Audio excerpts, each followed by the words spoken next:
this one is for you, Marshy. Tell us how you really feel about Byron Kelleher. Well, funnily enough, I just bumped into Byron after not having seen him in quite a long time. Yeah, it would be fair to say that we clashed, and that's putting it politely. Yeah. Okay, nice. Deep down, how do I really feel?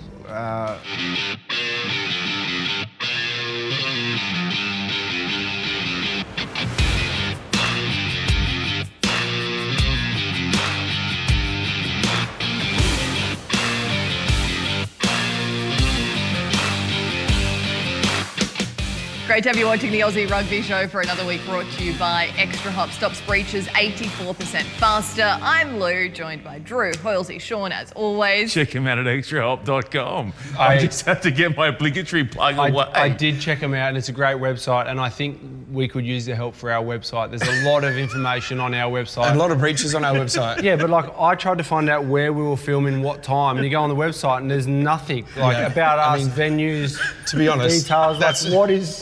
What's that that sort about? of stuff's probably a bit more sort of inner sanctum, not really. We have like 1,000 WhatsApp messages a week, and I go to the website to find out what time we're on. I have to go to Twitter to ask. You know what we should do? We should post our WhatsApp chats. That would be a laugh. That would be. I thought that was a safe space. Ooh, you gets on that one. So good to be here, men. So good to be here. What a weekend it was. What got you? I'm going to go with what got you. Well, yeah, what got me was actually a big party. I partied hard on the weekend, but it was a different party to normal. It was little Ace Ashley Cooper's first birthday. Adam Ashley Cooper's AAC. and Anna's Ashley Cooper. Yep. All of them are. They're all AACs, but little Acey boy had his first birthday, so went around to their place. Is his name Ace? Ace, yeah. Ace Ashley. That's an Ace awesome Ashley Cooper, name. yeah. Strong name. Awesome name. I always felt it was fella. going to be an A.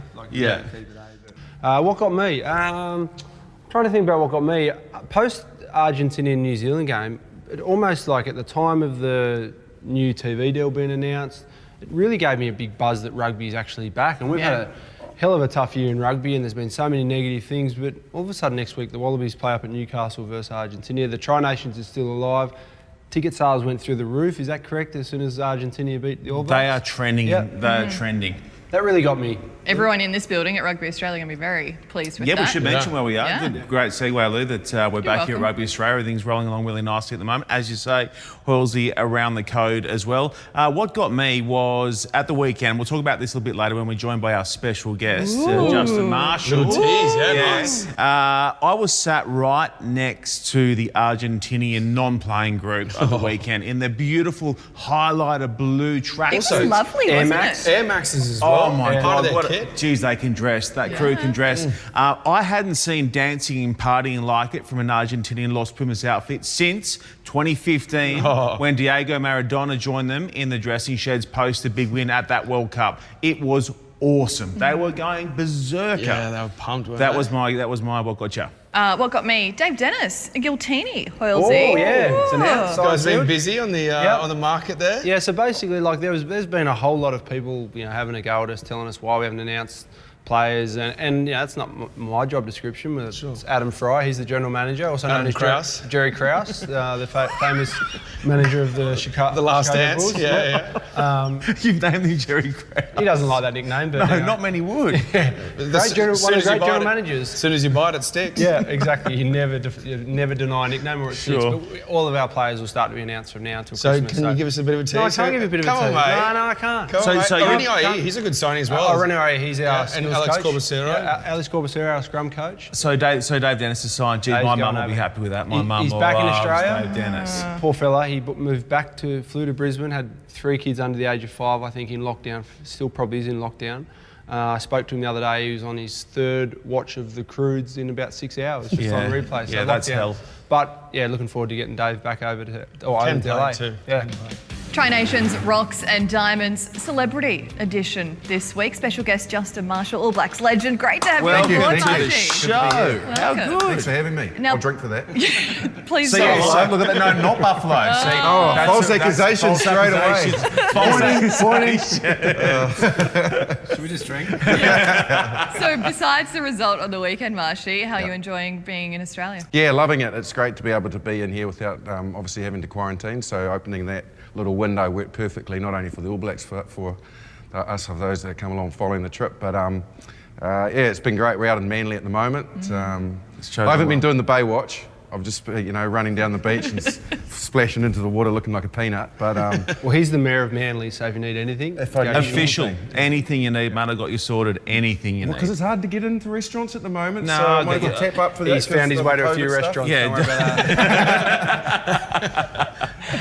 Okay, let's get into Rocks and Diamonds from the weekend. Drew, you can kick things off. Rocks, Yeah. go? Oh, Rock. Or Diamond, you go. Yeah, I'm going going to to go. Yeah, I'll go Diamond.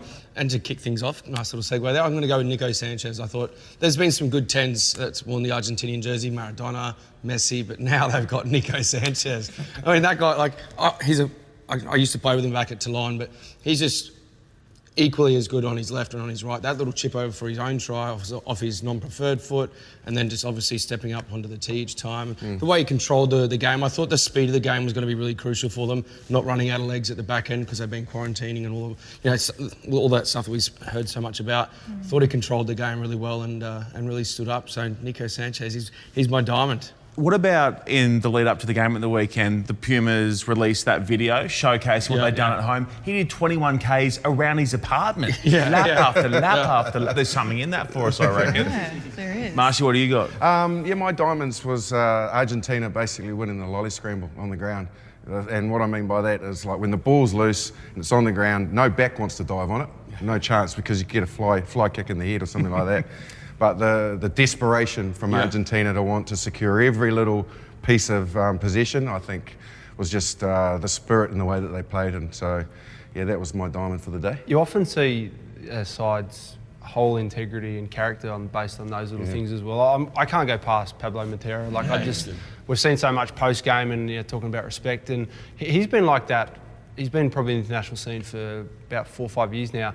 Prior to the... Didn't do stuff with you at the Waratahs? Yeah, they came out here for about a year for 2 years in a row, and we just used to train out on that backfield against them. They were the pumpers then. Yeah, and they were just trialling and getting their way through Super Rugby because they were coming in the next year, and every single time you did an opposed session against him, he was this young up-and-coming back rower, shoulders on. He was always that guy that just took it to the next level, and Hoops was the established Wallaby number 7 at the time, and those guys just had fascinating battles, like literally 500 metres away. But his intensity at training, his intensity every time he takes the field, he really is an inspirational leader for their country, and you could see his performance on the weekend. It was outstanding. Mine's another. I thought he was in the running for MVP alongside Materas and Sanchez. Carreras, and I just like saying his name too. Carreras. He was awesome coming in from the back. When you speak about guys fearless on the ground, up high, he was charging and leaping into everything, dangerous with every touch. He was so good to watch at the weekend. What about Loved your it. Rock? Anything? Yeah, only rock was the size of the crowd.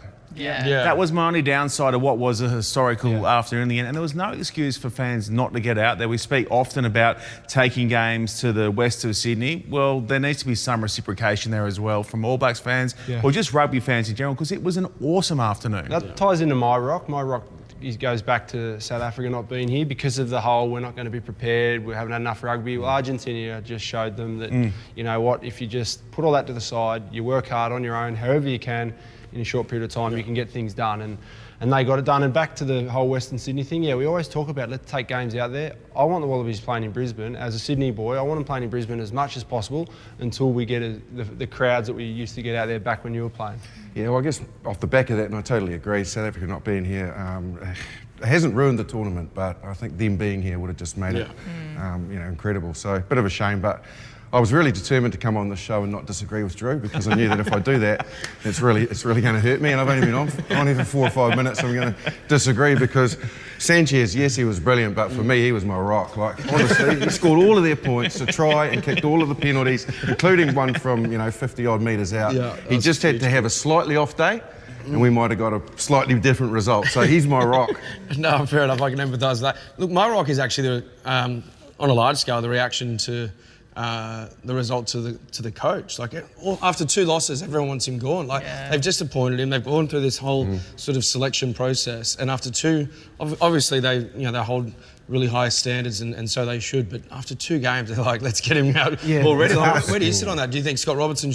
I mean, did you think he should have got it, or do you think that they should already be looking at making a change? Yeah, I think if they were going to make that appointment, they needed to put their stake in the ground at that stage. They didn't. New Zealand Rugby Union, they got faith in what Foster learned under Hansen and what they were looking to do in the future. And we're a reactive nation when we lose, and I think it's a bit harsh on Fozzie that they've gone that hard at him this early. I'd like to see him ink a 20-year deal. If those results continue, I say sign him up. He's our diamond. On the back of Nico. Anyway, we're not going to bring up Czech then, because he's worked some pretty good things with Argentina, but with Australia, well... Mate, it's so funny you bring him up. We'll let us say his name in this building. Post-game, so they do that lap of honour, and he pulls up right in front of me, and there's a bloke behind me. He's just in, and he's like, checker. He goes, you're flying 1-1 in Sydney against the All Blacks with the wrong fucking team. And he turns around and goes, oh, good on you, mate. He was all okay with it. Yeah, he later found that bloke in the car park. He's not been seen again. Condolences to that man. Well, just talking about coaches quickly, Mario Ledesma, wasn't it amazing to see the emotion from him in the coaching box as he knew they were going to win? It was just incredible, and like what they've been through to just get here and play. That was my diamond, I think, from the weekend, just completely. He's a quality guy and an outstanding coach, and I think he deserved that victory more than anyone, because you know, all of that pressure, and as a coach, he's dealing with 30 players in all different parts of the world. He's going through the same thing. Mario's got a young family, he hasn't seen them, but he's got to take on all of their problems, which is, you know, he's got to be a father figure to them all, he's got to coach them, he's got to discipline them. So I got a huge amount of satisfaction when I saw him take those couple of deep breaths on his own and just realise how much it meant. Did you see on the flip side, someone that showed all his emotions was Juan Fernandez Lowe. He was like jumping out of his chair and just like, he was so pumped. Then he'd sort of glance over towards Czech and Lowe and Mario and just sort of like, calm down. Like, just the young kid. Yeah, the young coach is looking over. Oh, okay, sit back down. Did you see their bench in commentary? Incredible. What about them? Amazing. Yeah, amazing. And all of the reserve players as well that weren't even stripped were... the time and the adversity they've had to face and being here, they told the story of how they got escorted by police and into the hotel and weren't allowed to do anything, mix and mingle, which is the right thing to do, kept Australia safe. Yeah. But that gets you tight, real tight as a team. And man, like you could see that it meant as much to them. Sometimes it's hard as a player when you haven't got the boots on, because you feel a little, even though you're part of the squad, you feel a little left out. It's really hard to get that energy and emotion, but man, they got it big time. Yeah, they look like a team that really enjoy one another's company, and I'm sure they enjoyed that night. And it got me going. I was like, you know what, I'm Argentinian tonight. Well, you got the right mo for it. Yeah, I was going to say, Pablo Matero's mo is pretty good too. Yeah, I might slip into their team.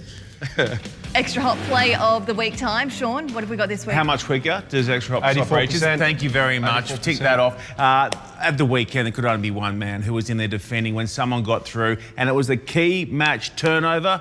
What about Matera at the back end? 75 in, over the top, going stopping breaches all day. And what about the eyes on him when he got that?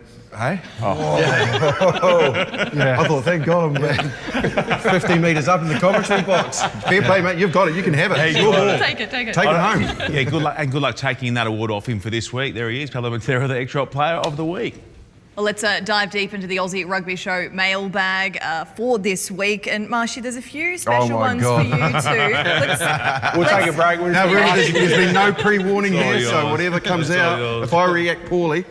Okay, we'll save some for later, I think. Let's start with this one from Jamie Sprague on Twitter. New Zealand press seem ready to throw Foster under the bus after 2 losses, but can the All Blacks really expect to remain as dominant as they once were without selecting players who've left to play in Europe and Japan? Do you have any thoughts on that? Yeah, look, seem to is probably inaccurate now because they have thrown Fozzie under the bus, unfortunately. That's the way that New Zealanders react, and he'll wear that. Secondly, no, the All Blacks will believe in their depth. I don't think we're lacking talent. There's just a little bit of lack of synergy and rhythm in the way the All Blacks are playing at the moment, and they're under pressure. But if they open up that bridge to the Northern Hemisphere and allow All Blacks to come back, similar to what Australia are doing with pretty strict criteria though, I don't think we could stop the flow from players being poached, so I don't see it happening. Ollie Lucas on Instagram, this one is for you, Marshy. Tell us how you really feel about Byron Kelleher. Well, funnily enough, I just bumped into Byron after not having seen him in quite a long time.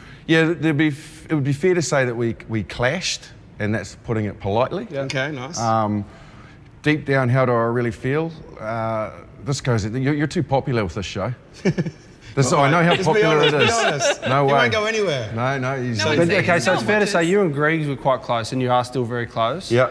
And We don't, but put it this way, Byron and I don't barbecue, we don't beer together, and but we you don't were play with golf. George, But I weren't will you? with every other halfback And in that's the what's world. kind of, you look in that whole 4 more years, that was where like, it was almost like Griggs was Yep. on your side of the fence there. Yeah, but he loved gave fa- the 4 more years to Byron. Yeah, that's what I mean, he gave it Yes. to Byron. Yeah, He exactly. would never have done it to you. Never. No, he You wouldn't know, there have. was a Never. really good mutual respect there That's at the right, time. yeah. You know, often there's stories about players having dust-ups at training and stuff. More so, usually in the forwards. Did you ever have one with him at training? At training, we avoided each other, but in yeah. games, we had quite a few dust-ups. In fact, I got accused of stomping on him and got suspended for that. And I professed that it was an accident, but I now must... How do you plead? Yeah, I plead guilty. I've got a theory, and it's hookers and halfbacks that really clash within teams because props, locks, back rowers, 10s, 12s, they all seem to have a little bit more versatility, but hookers, they compete with one person, halfbacks, they compete with one person. So the intensity in teams between hookers and halfbacks is always a little bit fiercer. Staying with that competition with Griggs, Gregan and Mac Burke v you and Christian Cullen in a round of golf. Who wins? Well, given that Christian Cullen plays basically 6 days a week, and I've been trying to get Berkey out on the golf course since I've been here, and we're 3 weeks deep, and his role on TV is too important. He's got a real job. Oh, mate, he's relentless, so anal about it. So I would say that we would win. Okay, I'll Probably take not it. from any of my doing, but just my partner. Go get him, Cully. Yeah. Russell the Rugby on Twitter. What's the loosest anyone has seen David Pocock get? I think he sculled a mid-strength once, didn't I he? was going to say that the loosest I see him is in warm-up when he's stretching his hammies. You don't see David Bogut Well too done. loose. Yeah. Okay, Instagram, Micklet Doctor, I think it is. What can be done to help this struggling AB's side? What can be done, In Marshy? his words. Yeah, look, I think the ambition to play probably. At the moment, I think the All Blacks are playing reasonably predictable. Obviously, when you're under back-to-back losses and under that type of pressure, then you can go insular. I think we're probably not playing the style and the brand that probably you guys know, and that brings some of the X-Factor players in the team into the game, playing a bit direct, but over non-New Zealand-like. So use the ball. Don't play touch rugby, but I think play a bit more expansive. Did you think they went the wrong way by resting a few of their starters in the last game against the Wallabies? Yeah, I think they got Lost a bit of their rhythm momentum. out of sync. Yeah. Yeah, I thought they got started to get a lot better in that game, and then when you take away key playmakers, Yeah. guys like Aaron Dane Smith Coles, and that as well, it's it can upset the rhythm, and then they've obviously tried to rejig it just by throwing the players Back in, yeah. but it hasn't And worked. we're really feeling for you. Like, I'm that's- sure you are. It's hurting us. I could tell it when I walked in here. Would you say something about go look at the trophy cabinet or something? I was like, We're building it. We're building it. yeah, good. Okay. Okay, and Marsha, we like to talk about hair on this show. Quite often it comes up. I hope I'm not going to get in trouble for asking this one. Not at all. Nathan on Instagram, 30 years of frosted tips and counting. Are you ever going to give it up? He wants to know. I know, geez, and I'm 47 now, and I still don't spend look it. 2.5 You don't hours, look it. 2.5 hours at That's the wishing. hairdresser's. Thanks, Drew. I really appreciate it. And then, came striding in here, and this is all natural because I've been in the sun in Australia for 3 weeks, Yep. so my hair blondes in the sun. And then my old mate here had a brand new haircut. Look at that thing. Sharp. Hey? Yeah, I was feeling a little bit jealous as well. I was like, I haven't got maybe many it's time left, for me to mate. move. I'm not really. You don't have too many haircuts left, let's be honest. Oh, really? Well, if you need someone in Manly, sure. Yeah. Oh, You sorry, know yeah. somewhere to go. And no doubt you I could gotcha. you could give me a good hairdresser that'll give me I can some frost your tips. a few foils and And colour That's his enough hair. for hours. a Aussie few Rugby show. lattes. It's an experience, not just a haircut. Mate, absolutely. You won't go unhappy, that's for sure. On that note, Justin Marshall, thank you so much for joining us here on the Aussie Rugby Show. Absolute pleasure to have you on. My pleasure, anytime. Thank you. Thanks Thanks, guys. mate. Cheers. Okay, heard all about Argentina and the All Blacks on the weekend. Let's move on. Weekend forecast, Argentina and the Wallabies. What do the Wallabies need to look out for now? Well, all 15 of those Argentinians standing in front of them. I thought the way they pressured the All Blacks with their intensity, their line speed, the defensive unit that they worked as, because that's what they did. They worked as a unit the whole time. I think often is the case when the All Blacks pick a team apart, it's because you don't work as a unit. Some go sort of one out and you leave those little cracks and they exploit them. And I don't think they gave them too many of those opportunities on the weekend. So I think the Wallabies will be faced with a wall of defence, and they need to find a way to, one, slow it down, but then two, try and break it down and maybe attract numbers to break down, so then maybe find some room on the edge. Everyone is talking about how good the Argentinians defended, the strength of their numbers in contact. I was just equally impressed, probably more so impressed with the speed of their recycle, how quick they were able to get themselves over the advantage line and they don't play with as much structure as most other sides, so they actually give freedom for players to just pick and go through the middle. If they see something down the short side, they go. So that actually makes it them a bit more vulnerable for turnovers, but their reaction and their speed to get in and win their own ball, I think that's a really threat. And that eventually, over time, that sucks in defenders, which is what opens up space out wide. So their ability to get quick ball against the All Blacks, who are a side known for slowing down opposition ball, that was the great strength of theirs on the weekend. But conversely, let's not forget what Australia put on the board against New Zealand a week earlier. I mean, they were terrific. They made a number of steals and big defensive plays of their own against the All Blacks. So I reckon they'll be okay. It's going to be a hell of a game. Like the fact that it's got looking or heading towards. How good is it that the Tri Nations is alive? It's a good big crowd. Like Newcastle up there, they're very passionate about their sport. They've got a great club rugby competition in Newcastle, and they probably 2 weeks ago thought, Australia versus Argentina, who knows, might go if I'm available. Now I'm led to believe it's hard to get tickets. I think one thing that the Wallabies need to do is make sure that they get them on the back foot as many times as possible, whether it's through tactical kicking or kicking for territory or whatever it might be. But every time that the Argentinians had a roll on, they got quick ball, the All Blacks just couldn't stop them. They kept getting advantage on. And then Nico Sanchez was sitting in the pocket when he wanted to, and he was just doing what he wanted without too much pressure. But if you can slow that ball down, or if you can maybe hit a box kick but then whack them on it so they're going backwards already, or whatever it is, so that's stopping that, just that wave of momentum that they've got coming at you. I think they've got to find ways, many different ways throughout the game to stop that momentum that they've got to get on front football. What normally halts the Argentinians' attack is they play with such high risk, high speed that becomes errors, and they managed on the weekend to be able to do it with so minimal amount of errors. Like they just didn't make mistakes, and that's the difference between what we saw 4 years ago and the last 3 years. They've seen patches where the Wallabies are up by, so the Wallabies were down by 30 points at half time.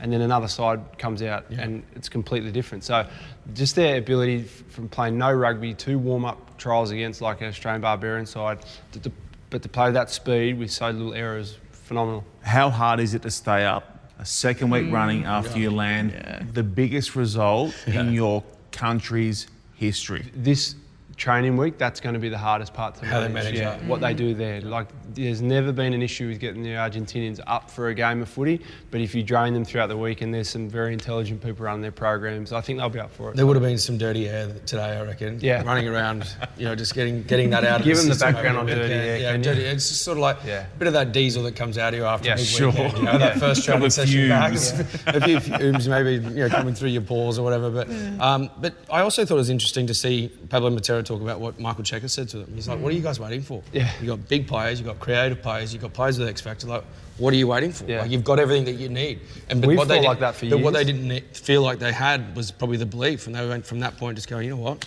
What are we waiting for? Like, and they'd start, and because that's the thing with mindset. You sometimes hear it when people are doing interviews. We think we can do this, or we think we're in a great place, or we hope that things go well. Rather than we believe we'll win this. We know we will. Like, there's a difference. It's Pablo just in that terminology. He said he woke up. Belief. He woke up and said, "We are going to win this game." Okay. Prediction? Wallabies to win. By how much? 5. What time's kick off? I said it every time. Every game. It's a nighttime kick-off. It's Nighttime not kick-off? twilight.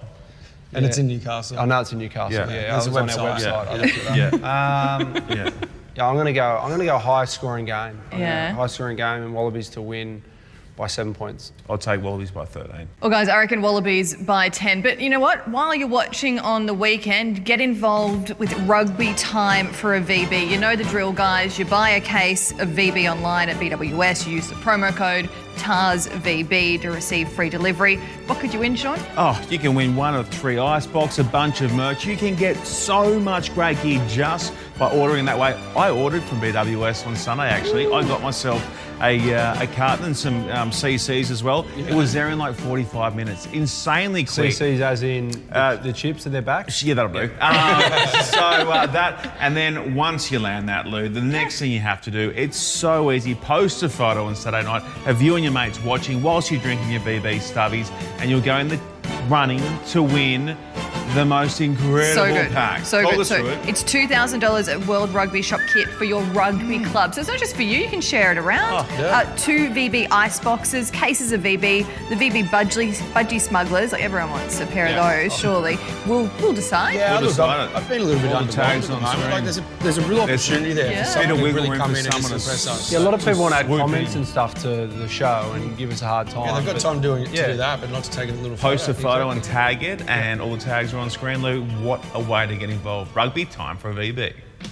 Okay, one of our favourite segments, fast becoming our favourite segment here on the Aussie Rugby It's Show. a low bar, let's be honest. The second name is? Comments corner, what do we got? Lou, I'll jump straight into it. Again, YouTube this week. I proceed with caution to this. Yeah, YouTube is Sometimes I our like go-to again. Keep them coming, folks. Whoever wants to lob them in there. Sam Orders throws one in and says, Hoyle's at the end from last week. We've got a website. That true? Question mark.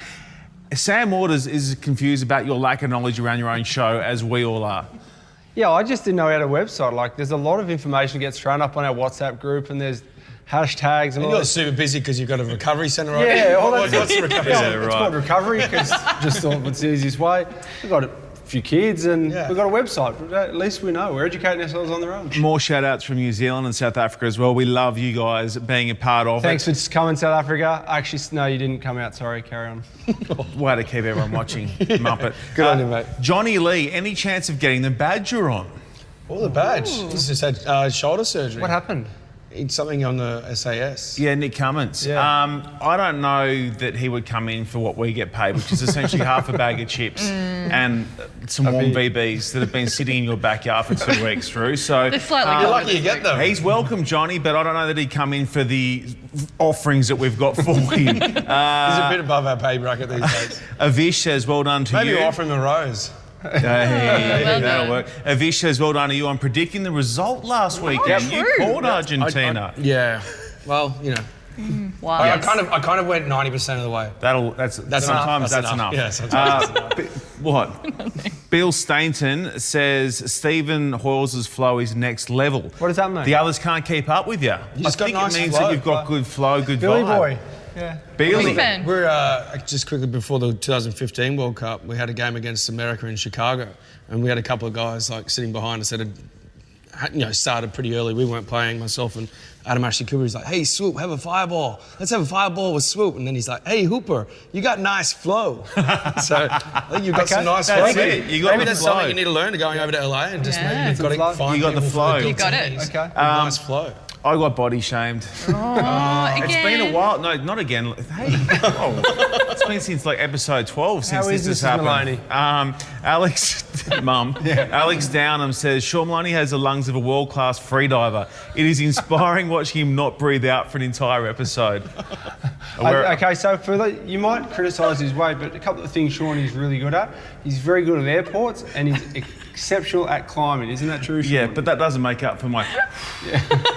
Thank you, Don't worry Alex. about it. Look, I'm going to tell you, it's going to be a tough week going ahead, but you can get through it, all right? Trey Roberts, this is off the back of last week's episode. If you haven't yet, climb back into it. I'm confused by the thumbnail. I thought it was going to explain the game of hodgeball. After watching the entire clip, I'm still left with no explanation of what hodgeball is. I think it's a game of dodgeball with Hodges' face on it. Yeah, that's... Some people take what we say on here like. There's also a lot of chat around us talking about Trump for ages. Yeah. We literally I was mentioned his name going like to work out 1 for that. second. Hot button topic, that one, Trump. Again, more love coming in out of New Zealand. I love it. Rob Klink, and I'm going to have a chat to Knee-Boy about this because Klinky's right on the button with this. He says, look, guys, I love this show and I'm a Kiwi, but please get a bigger table. The small table, knee-touching look gives me anxiety. Well, it gives me anxiety too because I can't breathe out, Clinky. So I'll have a chat to Knee-Boy. What are your guys' takeaways on that? Should we get a bigger table? I think he should maybe meditate because that helps with my anxiety and talk to someone. I think he has to realise the budget we've been working on. We're in a different place every week. Yeah. We don't get to choose our tables. Yeah. Take what we can Most of get. us sleeping on the floor at the moment, so to have a stool on the table is a win. I was going to leave this one out, but you three wanted it in. And it comes from Mr. Clean. And Mr. Clean sort Full of name? comes in, he calls himself Mr. Clean, comes in off the long run, would like to have Campo in. He doesn't quite enjoy your drinking stories. Yeah. He wants to have a discussion about the Israel Folau firing where everyone doesn't take the PC line, but that might then mean needing to give up the female host, who apparently, according to Mr. Clean, nobody's listening to anyway. That's So sad. here's your chance to respond to Mr. Clean, or you can choose your camera. You're fine with it? Well, if Well, that's I'm just not. his Well, opinion. These We're not guys fine with aren't it. Fine with No. it. So firstly, let's be clear, he wants more Campo. I can cop that. Campo, the only other person that wants more of Campo is Campo himself. Yeah, yeah. But Campo, that's okay. But more Israel Folau, that is so 2000 and I don't want more of that. in, No. like that is ridiculous. We're not that show either. We're on that, clearly. yeah, that show. And mate, what you don't want to hear from a female host? What are you, some filthy misogynist? Yeah. I would unsubscribe if I were you, because we don't need people like that. Mr. Clean, we don't want you, and you're an asshole. Flog. We've got your back, Lou. Thank you, So Tim. said by the man I with listen the to great you. flow. Sometimes. What got you this week? Hey, before we go, I know we're about to wind things up. Really sad news through the week with Greg Growden passing away, who was an iconic Australian rugby writer for a long, long time at the age of 60. So our thoughts with his immediate family and friends as well. He left a massive, massive imprint on the game here in Australia. I used to religiously read his Ruck and More column. He had a wonderful way with words. They're all having a drink tonight, I believe, all the Sydney good. print journalists in his honour, which is lovely and great to hear from, you know, people like Eddie Jones, who obviously Grado would have written terrible things about probably at different times, but had some quotes over the weekend, you know, just to say pay his respects. But yeah, on that note, guys. Very sadly missed. Very sadly missed. We're going to wrap things up for another week. Drew, Hoylesy, Sean, you. thanks so much. Good show. Great to see you again. Thanks for your good flow. company. Show, yeah. Great flow, especially from you. Thanks for watching, guys. We'll see you next week.